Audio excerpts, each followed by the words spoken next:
Hello everybody, you have tuned in to Eric Jose on Making a Murderer on YouTube.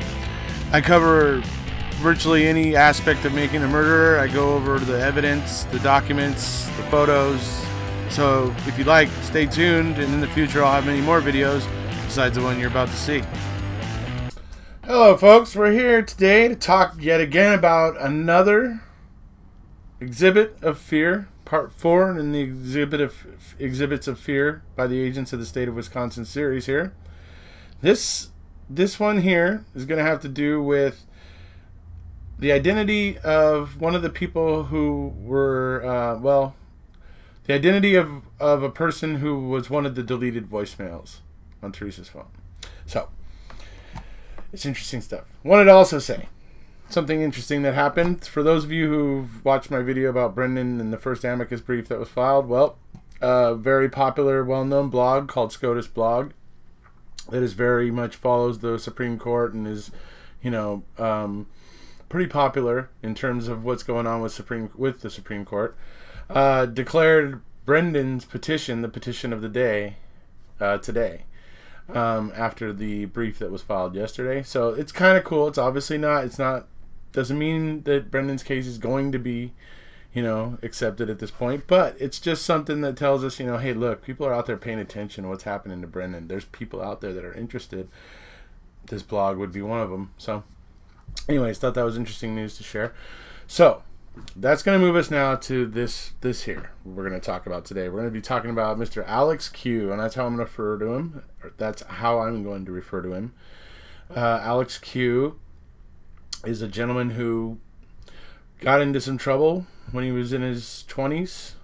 He strangled a man to death, and it just so happens that he was calling Teresa Halbach on the first, calling her phone, leaving a voicemail on the first. Now, what should happen in this situation is that they should have found out about this, and they should have immediately started looking into it and checking it out and seeing what was there, or if it had anything to it, which maybe they did. And there maybe was some substance there, and maybe that's why they tried to do what they did, which was kind of hide it. Again. And guess who's at the center of it? Again. Tom Fassbender. Again. I mean, Tom Fassbender is trying to obscure evidence and hide evidence all over this damn case. Why? Why? I mean, that's the question with these Exhibit of Fear, of the Agents of the State of Wisconsin series. That's the question that you should kind of be asking yourself all throughout them, is if Steven Avery's so guilty and the case is so strong, why is there so much of this, shady doings going on all around, hiding, pieces of evidence, hiding potential suspects, hiding things that they think are going to weaken their case? That's because their case is already weak. And I'll make the argument like this once again. In February of 2006, basically Wiegert and Fassbender they've found nothing since the original week they spent at Avery Salvage, when they found the suspect things that they found, the bones that had, by every single bone expert so far, there is a consensus that the bones moved. The prosecution's witness, of course, has a very outlandish theory about how they moved, but whatever. We know that they moved. All the bone experts declared bones moved. So there's that with the bones. That makes them suspect. The key? Yeah. Do I need to even say it? Secret entrance to Narnia discovered by Colburn. Anyway, the key then, it's just all these things. The only thing that's kind of solid in terms of evidence is the blood of Steven that they find in the RAV4. But even that is such a minute amount. That's supposed to be from from a supposedly actively bleeding gentleman, Steven Avery, from his finger, right? But yet the blood's not on the ignition where the key goes, where his bleeding finger would be resting on pretty much when he was turning the key. Not there, but 3.5 inches away over on a panel on a console, 3.5 inches away. So as you look at things, they don't kind of add up. And That's why in February, late February and everything, they were going down and seeing Jody at where she was locked up every day, and basically kind of badgering her and trying to get her to say negative things about Steven, claim that he wanted too much sex, and trying to get her to say things that they felt they could use against Steven and stuff. And so eventually she got tired of it. And she basically told the jail personnel, "I don't want to see them anymore. Please tell them to move along." So they were now no longer able to go after and bully a woman who clearly had substance abuse problems. So what do? They immediately look over at the Yondas, Barb and her kids, and target the kids. Take them all to Fox Hills, figure out which one they're going to be able to manipulate and get to tell the story that they want told. That's pretty obvious, because if you look at the way that the cause to effect goes and the progression of the events, Jody tells them to kick rocks. Suddenly they focus in on Barb's kids. And then that's when suddenly we have this confession where they're feeding the information to Brendan so that he can spit it back at him, and then just telling him the information when he can't guess it. Just straight up blurting it out when he can't guess it. So, yeah. It's pretty obvious that there's some fear going on, especially, like I said, here we are again with Fassbender obscuring evidence again. So here, we're going to get into it now. I'll show you what we're talking about, and the reports filed, and when they were filed, and when Denny was filed, so that you can see all just exactly how wonky this is. Here we go. Alright, folks, so this is a DCI report, and you can see there that it says on Thursday, April 27th of 2006. That's towards the end of April, but, you still got a few days left. Thomas Fassbender, Special Agent Thomas Fassbender, received an email from Singular Compliance Center. The email was their response to a search warrant served on them for the voicemail messages for telephone number, Teresa's number, essentially.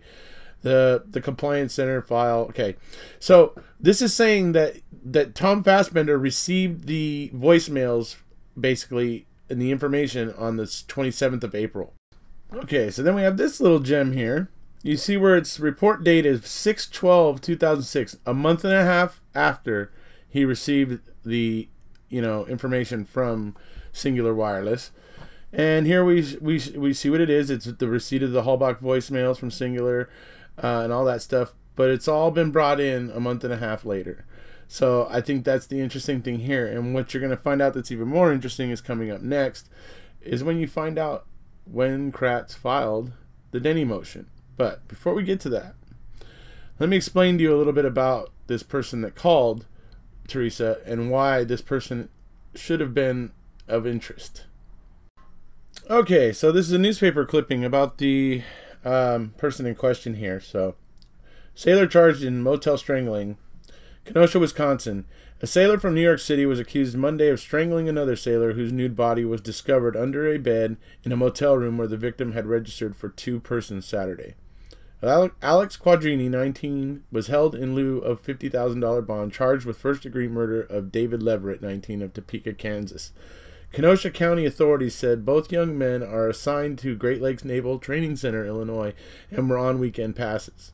Officials said Leverett arrived by taxi and checked in at the motel. His body was found Sunday by the motel proprietor. Okay, so far we see Fassbender request, or getting the answer to the warrant for Teresa's voicemails on the 27th of April, which means that throughout the end of April, throughout May, and throughout pretty much half of June, he did nothing.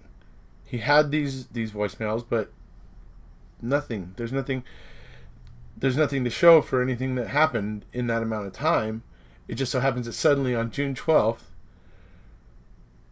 they get like filed and approved, as you saw in that previous screenshot or whatever. So they get approved and all that stuff on the 12th. Well, okay. The newspaper clipping that you saw there, well, that's the gentleman that called Teresa on November 1st. That's the guy, and left a voicemail. The only reason they found out about this guy is because he had left a voicemail, and so when they got they retrieved the voicemails or the information regarding the voicemails, whichever it was here, that's when they found out this guy's number and his name came up. So we're gonna go now. I'm gonna show you now the next bit where you may be asking yourself, look, hey, Eric Cozy, you got proof that this guy called Teresa? I mean, is there proof that you haven't shown us that, right? Okay, I agree, and you need to see that, so here it comes. Okay, message ID number 118152191. Regarding a message received on November 1st of 2005 at 12:32 p.m. The incoming call number is listed as 920-336, blah, blah, blah. This message was from an Alex Quadrini regarding a family picture.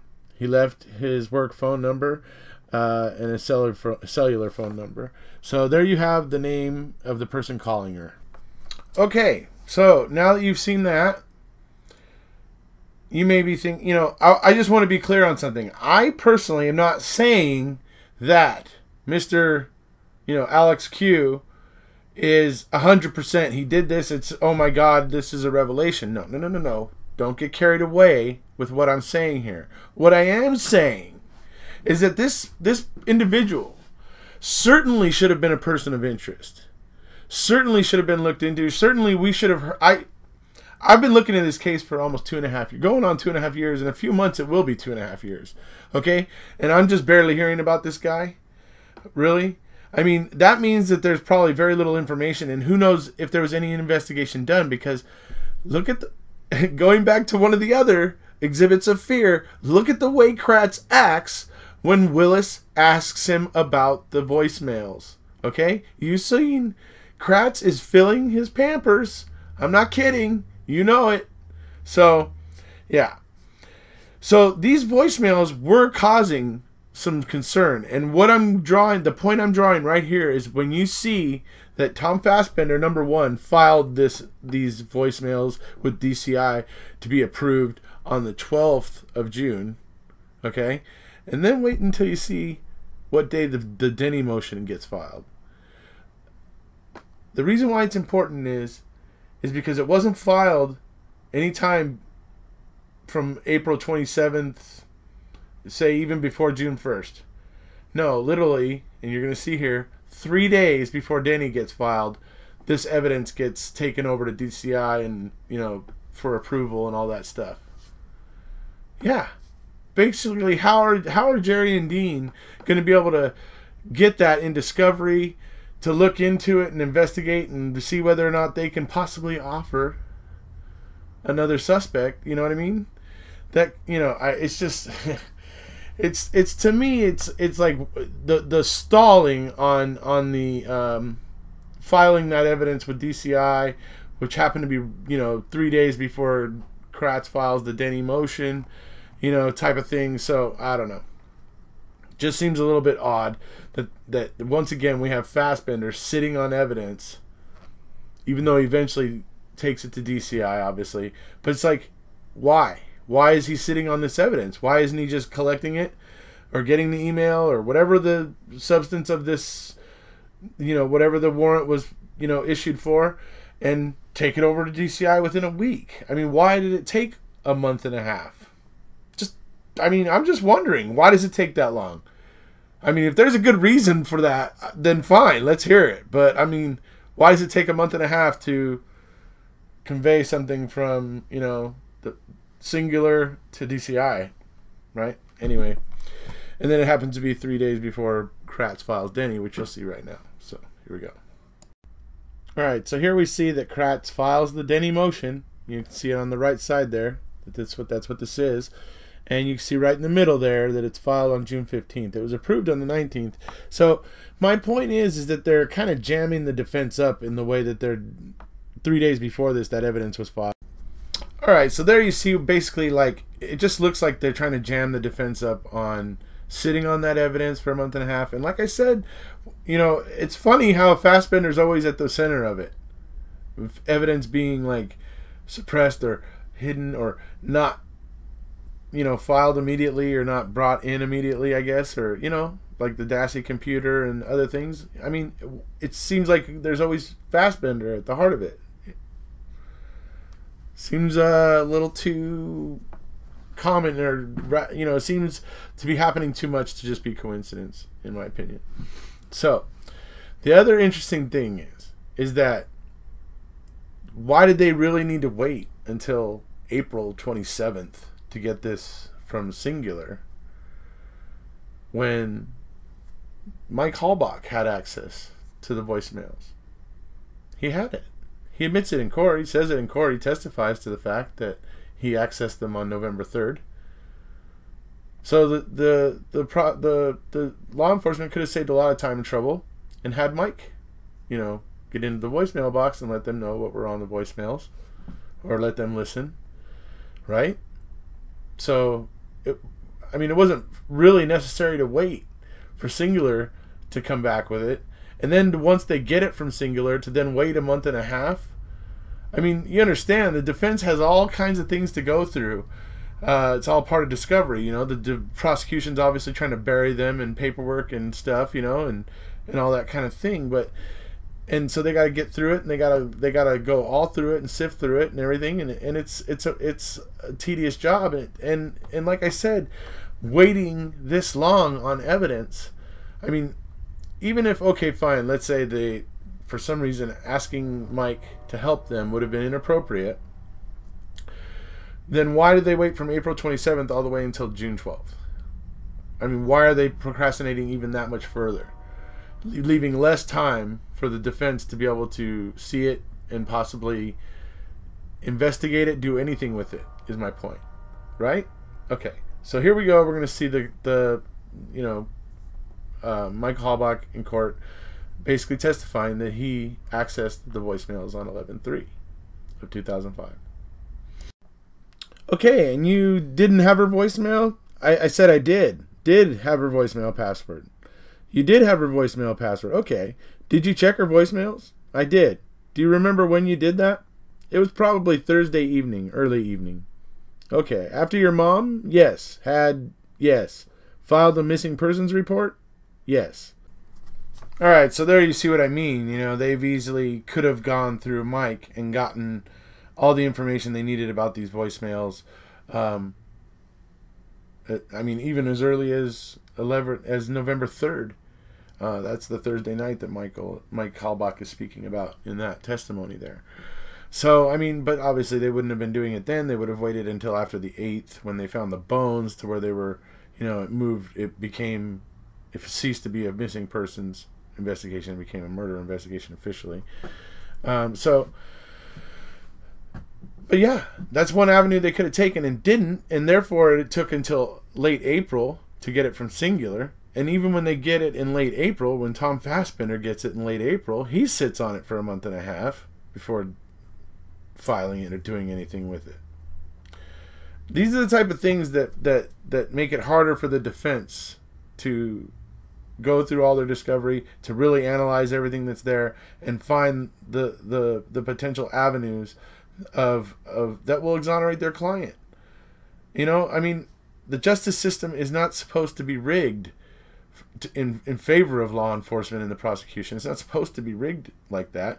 It's supposed to be a fair system where everybody's supposed to be on equal playing field, essentially. For the most part, as best as can be. But obviously, we know that the prosecution and the state and those kinds of people, they have resources that the normal citizen doesn't have. So it's not exactly an even playing field, but that's what makes it all the more important that we establish the fact that even people that don't have wealth and can't hire, legal dream teams, will still have something to help protect their rights and help them to mount a defense if they are innocent. And it's shown. DNA is proving to us that we've gotten a lot of things wrong in the justice system, and we need to start learning. We need to start taking a look and really pay attention to what DNA is teaching us. And it's a slow process, but it's happening. But it's happening slowly. But anyways, so that is my 4th installment here of the Exhibits of Fear by Agents of the State of Wisconsin. This is once again, looks to me like Tom Fassbender is afraid to make that evidence available to the defense, and he sits on it for a month and a half. It really looks that way to me. And like I said, why is it always Tom Fassbender, when it comes to,